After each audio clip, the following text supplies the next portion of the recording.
다들 안녕하세요. 프로토 91회차 토신 정보방 환급 인증합니다.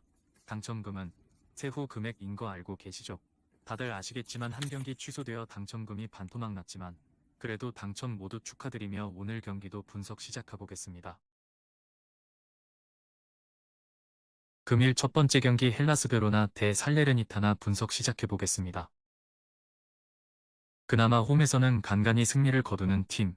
다만 미드필더 둘의 이탈로 인해서 공을 굴려줄 수 있는 선수들이 빠졌다는 점이 상당히 아쉬울 수 있을 것으로 보인다.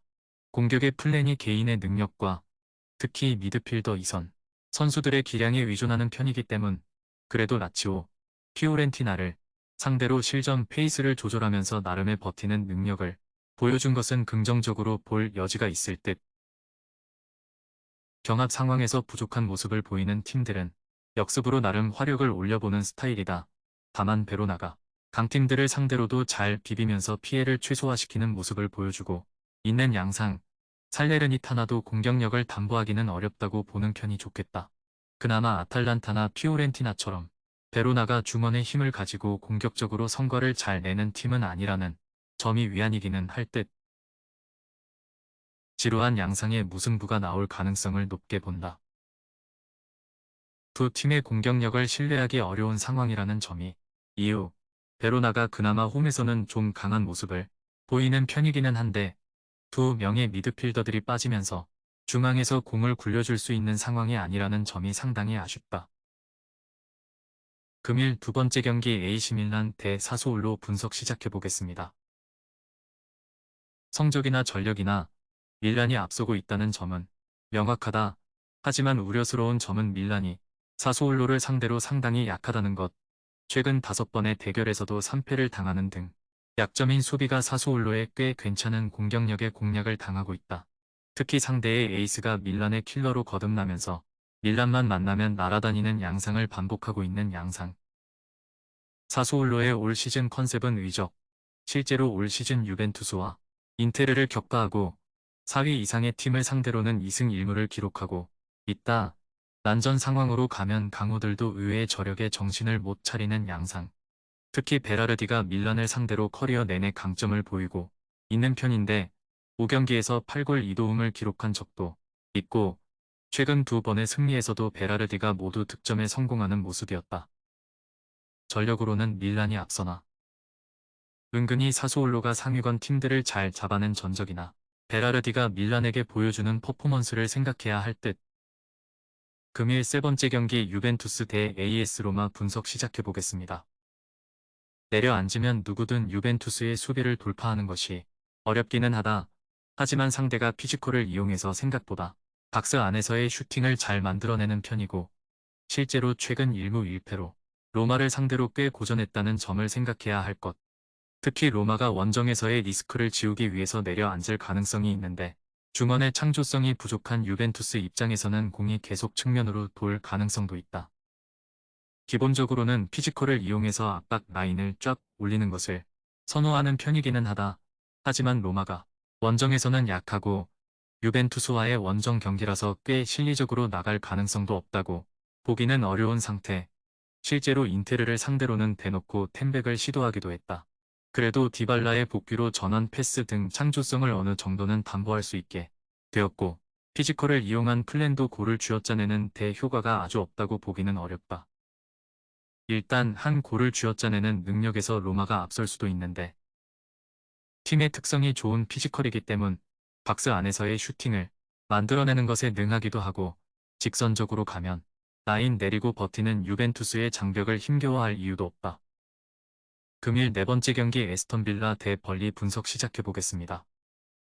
일단 홈에서는 아주 훌륭한 성적으로 호조를 이어가는 중 셰필드의 템백에는 겨우 무승부를 기록하기는 했지만 벌리가 4-4-2로 실점을 커버하고 있다는 해도 아예 잠가버리는 것과는 거리가 멀다고 보는 것이 옳을 것으로 본다. 아스톤 빌라가 중앙과 측면에서 모두 공격력을 투사하는 것은 되는 분위기이고 특히 와킨스를 필두로 한 기동력도 쏠쏠히 써먹을 수 있다. 리버풀에게 0-2로 패배, 4-4-2로 나가면서 초반에 대량 실점 양상에서는 벗어나기는 했으나 여전히 빈공이 문제라고 할 수 있을 것. 사실 점유율을 가져가면서 정교하게 나아가는 상황에서도 상대 박스를 돌파하는 양상은 잘 보여주지 못한 팀이기도 했다.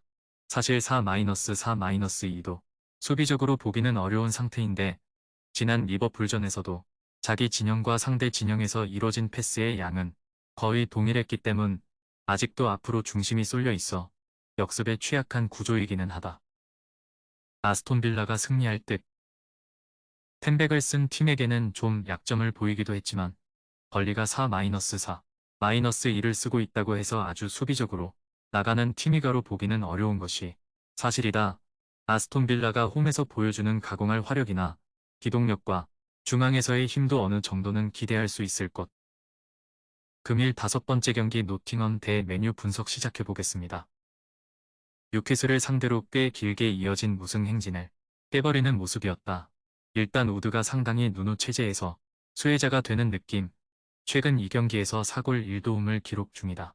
중앙을 잘 쓰지 못하는 누누 감독이라 톱을 헤더에 능한 타겟토로 쓰는 상황. 적어도 공중볼에서 강점이 있는 우드를 앞에 두고 롱패스를 때리거나 세트피스를 쓰는 식으로 골을 은근히 잘 쥐어짜내는 면모가 있다. 빌라를 상대로 3-2로 겨우 승리. 그동안 크게 부진했던 공격진이 모두 3골에 관여했다는 점은 긍정적이나 이는 빌라가 2골을 넣은 상황에서도 라인을 높게 구성한 영향을 크게 받았다고 보아야 한다. 노팅엄의 누누 감독은 알다시피 철저한 수비를 1순위로 생각하는 유형.